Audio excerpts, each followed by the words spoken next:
Hi and welcome. Now, let's talk about music contracts, agreements in the stock music business.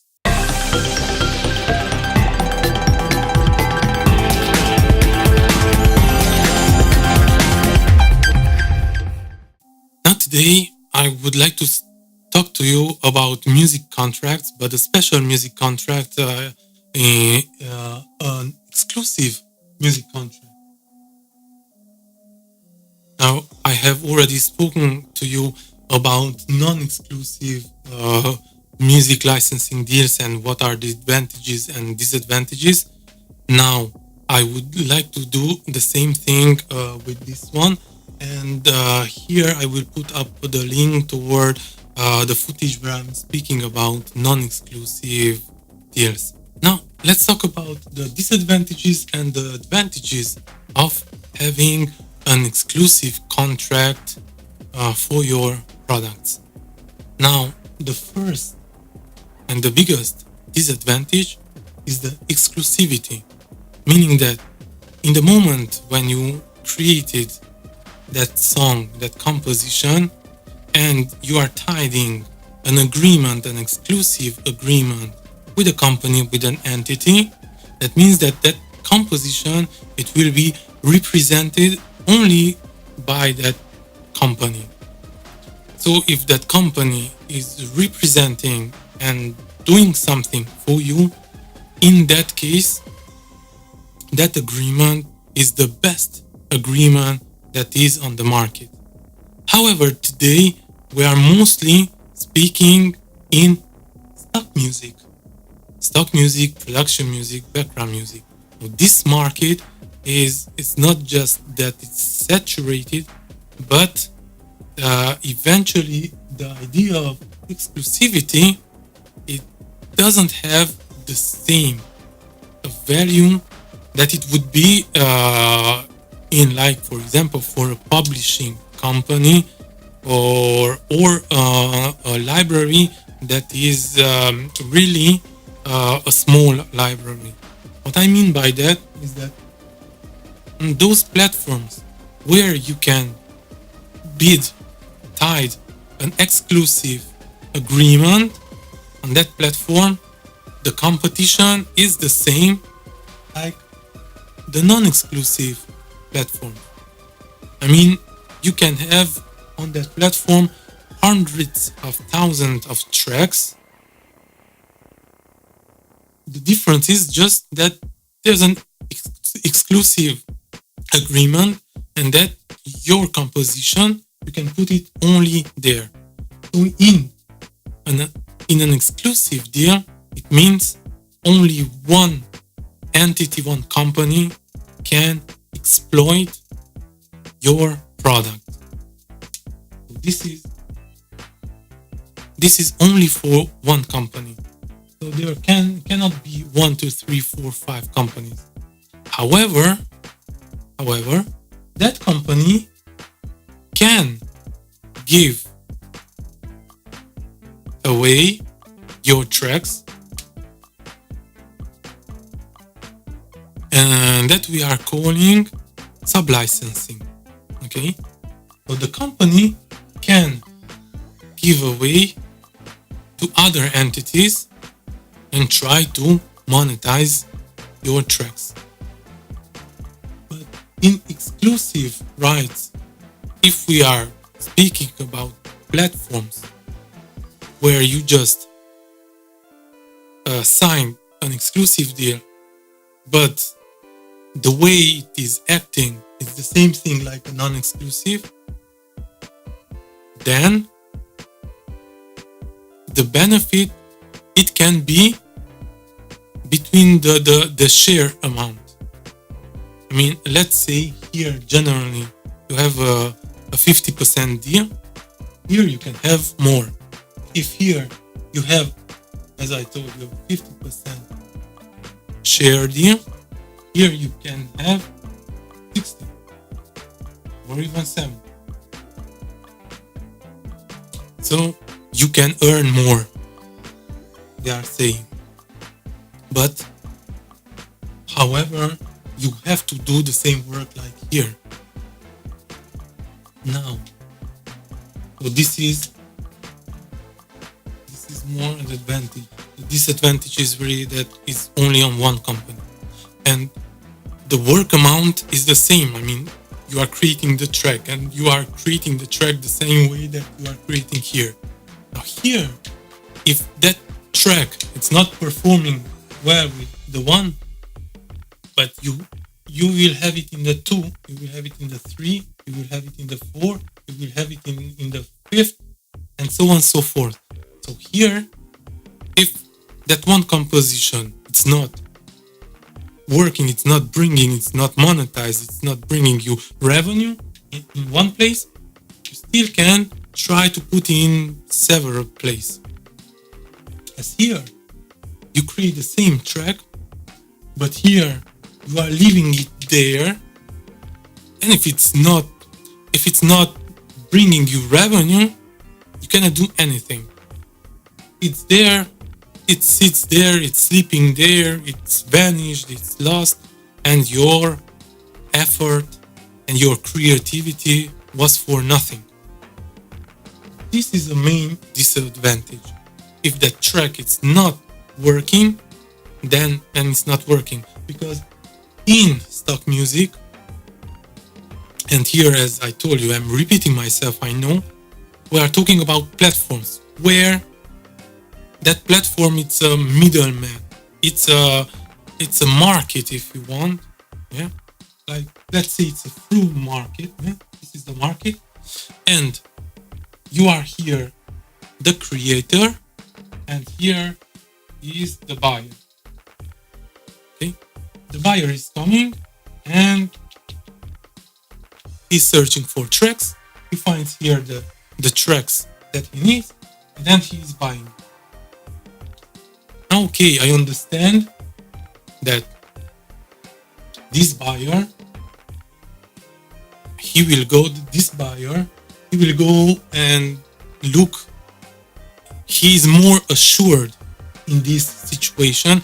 He's saying, okay, this company has that track in an exclusive agreement, so he's more confident in the creator and in the composition. He is reassuring me that this composition, it will not lead to any trouble.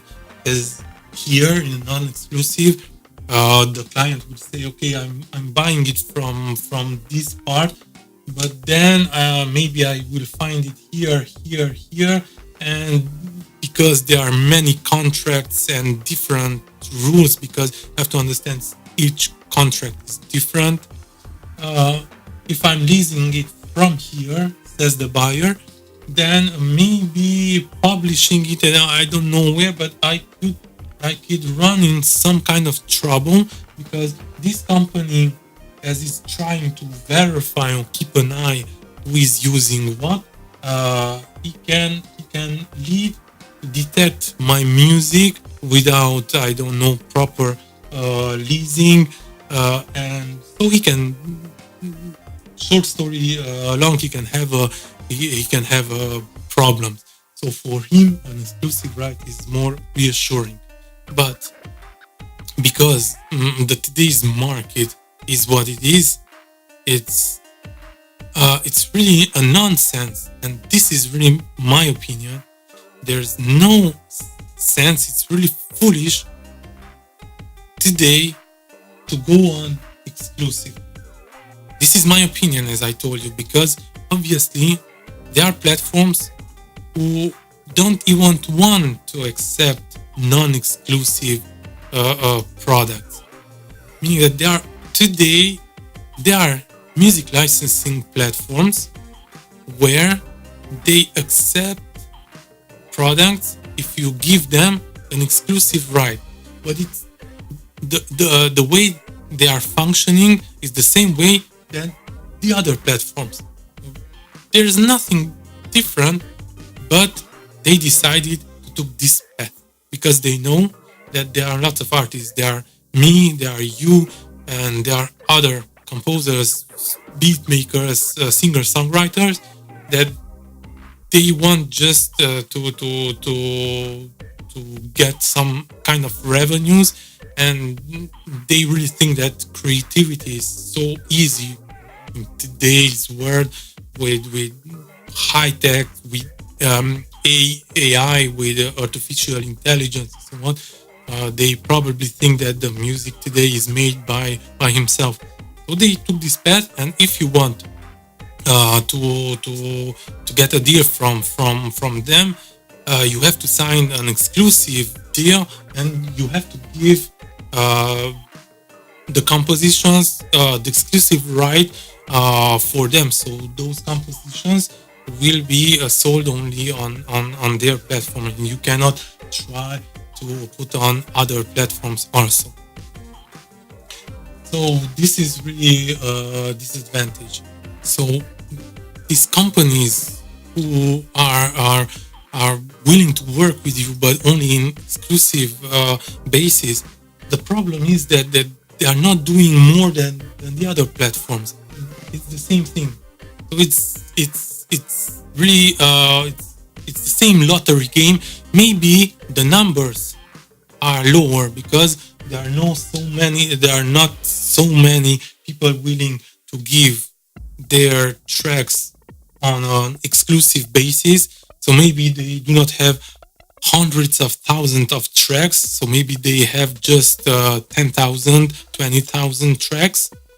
But still, so maybe it's a good deal finally, because here you can have many tracks, and this you have a few tracks. The problem is that today globally, however, even on these platforms, there are so many tracks already that you are almost in the same situation like in these platforms. So today, really, my conclusion is that it's really not worth it going exclusively. But however, it can be interesting, and I was thinking the future of to try out this part, meaning let's see what's happening if I would create a few tracks and put those tracks on a platform where they have only exclusive agreements with contributors. But if not exclusivity in Stockmusic, I really don't see any advantage. Any advantage on the platforms where are hybrid elements. Like, for example, there's Audio Jungle. In Audio Jungle, you can have exclusive and non-exclusive contracts. You can be a contributor, a non-exclusive contributor, or an exclusive contributor. It's the same thing on motion elements. You can be exclusive contributor, non-exclusive contributor. But finally, all the tracks are all together. So non-exclusive with exclusive, exclusive with non-exclusive. So it's not two different libraries. But in platforms where the library is acting only on exclusive basis, and he doesn't have so much tracks already in his portfolio on the platform, there can be an interesting advantage of going exclusively, because he can have small portfolio with lot of clients, lot of demands. In that case, exclusive deal can be a very interesting deal, but only on platforms where, as I told you, there are not so many tracks in the portfolio, and that platform is really acting as an exclusive library. There can be an interesting deal, but general platforms, non-exclusive deals are the best, because one song you can put it everywhere and try to get revenue out of it. So hope this makes sense. And next time We will talk about platforms where they accepting tracks only on exclusive basis, but the platform also is an exclusive music library platform. Thank you for watching. See you next time.